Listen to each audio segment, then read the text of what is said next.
Welcome to Charter California Edition. My name is Brad Pomerantz. On this episode, we'll be speaking with three educators in the state of California. We'll start with Jeff Kellogg. He is a member of the Board of Trustees for the Long Beach Community College District. Then we'll be joined by the president of Long Beach Community College. His name is Eli Oakley, and then a professor at Cal State Long Beach, Craig Smith.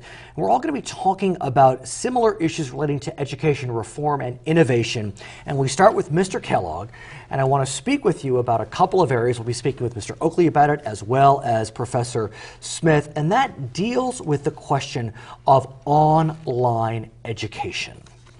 Big area, and especially very timely, because as we've seen, there's been some legislation that has started in Sacramento that addresses online. And let's talk about it, because it is very controversial. Yes, it is. It's been proposed by the President Pro Tem, Darrell Steinberg.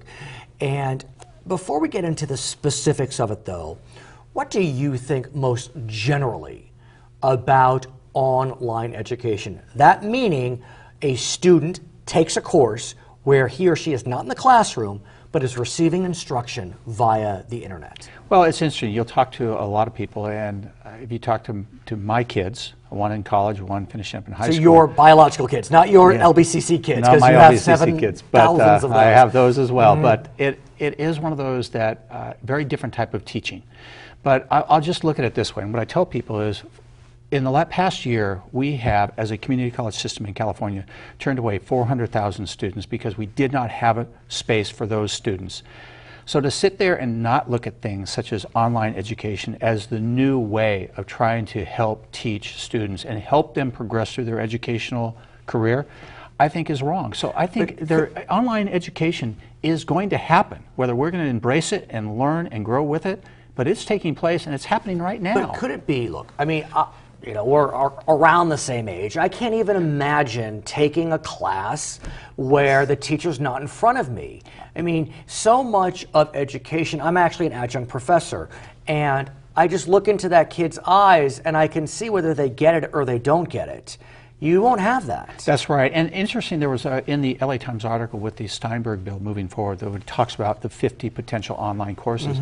And there was a student that was quoted in there, and they said, look, I like the classroom environment, but it's nice to know if I can't get in that classroom, I have another option to continue my education. And I think that's how we have to look at it. I want to ask about the specifics of the Steinberg bill. I think one of the most controversial areas of it is that the class could be offered by an out-of-state institution or a for-profit institution.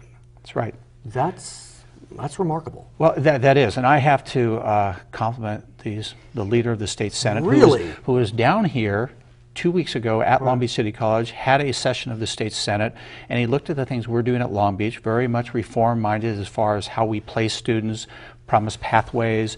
So I think he was impressed, and I like to think that he got inspired, but I know he has been looking at doing things like this to help move education. But you don't have a problem with the fact that the provider of education could be for-profit, could be out-of-state?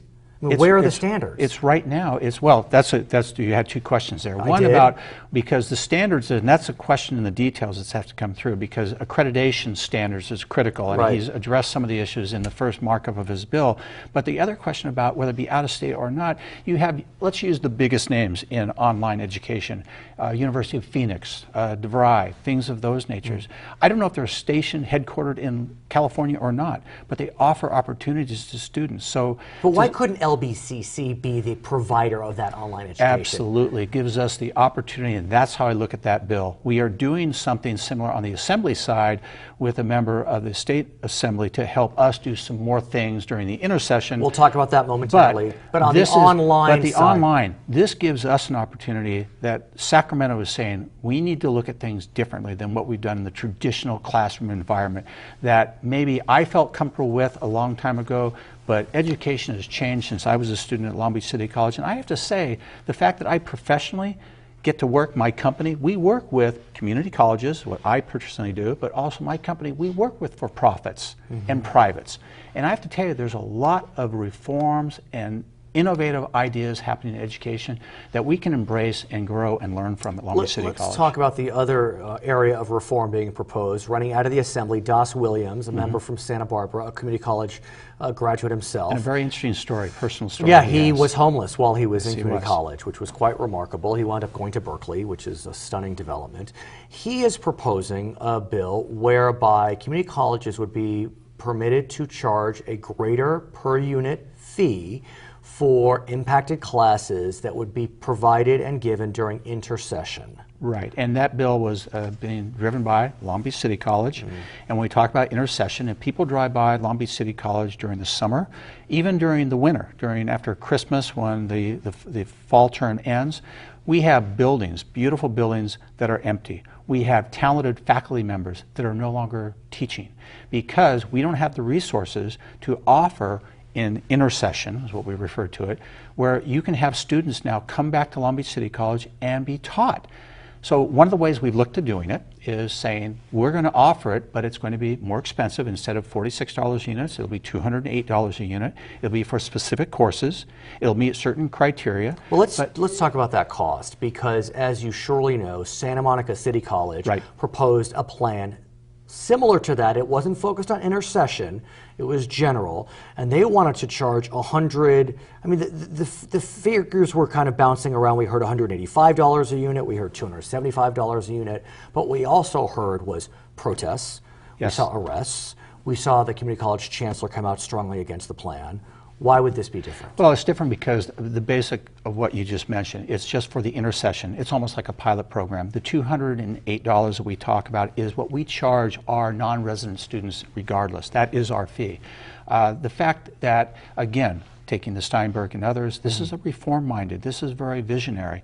And what makes it different is because the fact we're going to offer during a time that there is nothing being offered. The only way we can do it without using state funding, that is the traditional model, we're going to do it this way where essentially the students are going to pay what it costs. But what about those students who can't afford it? Well, the argument is, absolutely, but people who are on Pell Grants, GI Bills, they can still use that funding for this. They can still have those opportunities. The question again is more expensive. The argument you also said, because you said about the chancellor, that chancellor was a former state senator and he felt strongly about the mission of what community college is. The mission for the community college is very different when I was at Long Beach City College decades ago, where it was free. They talk about access, they talk about cost. Well, again, the times have changed and how we're going to address it. And the argument is, if people that can't afford it and will do this, if they don't do it here, the same argument we talked about earlier, they're going to go to the profits out of state, wherever they're located, and do the same thing because they're going to get the opportunity to continue their education on a timely matter.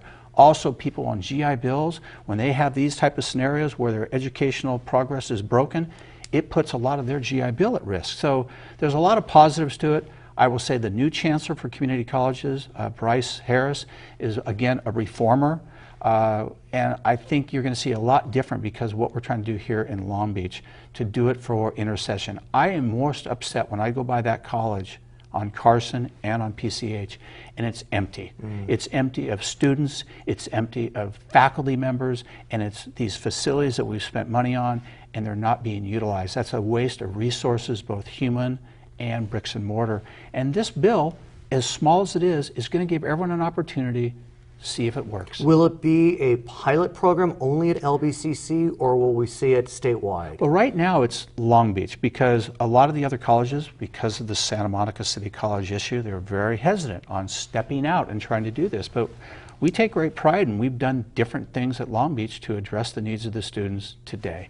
Do you expect this bill will gain traction because the Santa Monica College incident was so well publicized and there was so much heat surrounding it? I think it'll gain traction because what we started the conversation with, when you have the Speaker Pro Tem introducing legislation like this, and then you have legislation on the Assembly side, I think it really bodes well for the state legislature to realize we have issues, and how are we going to address the issues in the future and not keep talking about the past. His name is Jeff Kellogg. He's a trustee on the Long Beach Community College District. When we come back, we'll be speaking with the president of Long Beach City College, Eli Oakley. I'm Brad Pomerantz. This is Charter California Edition.